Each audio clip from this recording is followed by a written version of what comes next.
গেল, খুব দারুণ আরেকটি উইকেট চলে গেল টিম এর। ক্যাচটি নিয়ে নিল টুটন সরকার।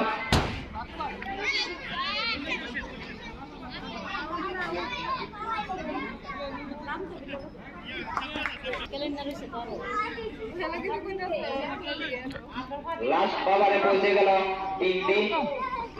ব্যাটসম্যানের হাতে আরেকটি ওভার রয়েছে। রান পৌঁছে গেল 130। বল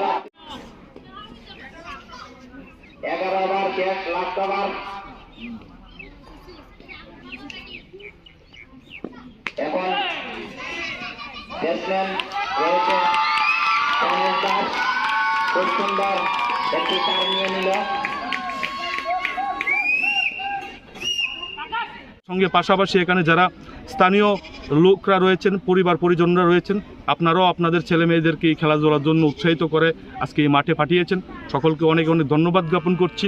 পাশাপাশি আমি 29 খ্রিস্টমূল যুব মোর্চার মণ্ডলের পক্ষ থেকেও আমি আপনাদেরকে ধন্যবাদ জ্ঞাপন করছি।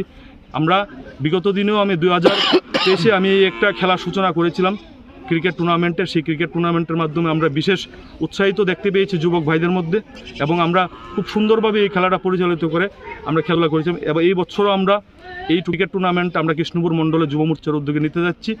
আমরা আশা রাখবো প্রত্যেকটি যুব অংশের লোকরা যারা আছেন, সমগ্র যুবক ভাইরা যারা আজকে নেশার মধ্যে আসক্ত আছেন, যারা অভিভাবকরা আছেন, আপনারা এগিয়ে আসুন, আপনাদেরকে ছেলে মেয়েদেরকে সুস্থ এবং স্বাভাবিক রাখতে তাদেরকে উৎসাহিত করুন।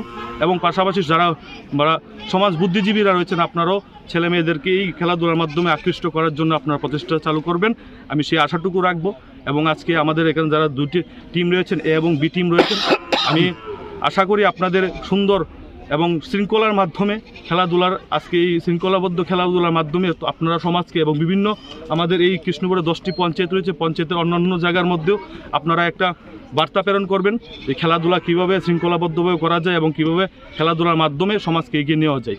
সকলকে নমস্কার এবং ধন্যবাদ। কষ্ট দিব আম্পিয়ারে আরে একজন যে কোন একজনটা করলেও না খেলার মাস্টার আছে খেলার মাস্টার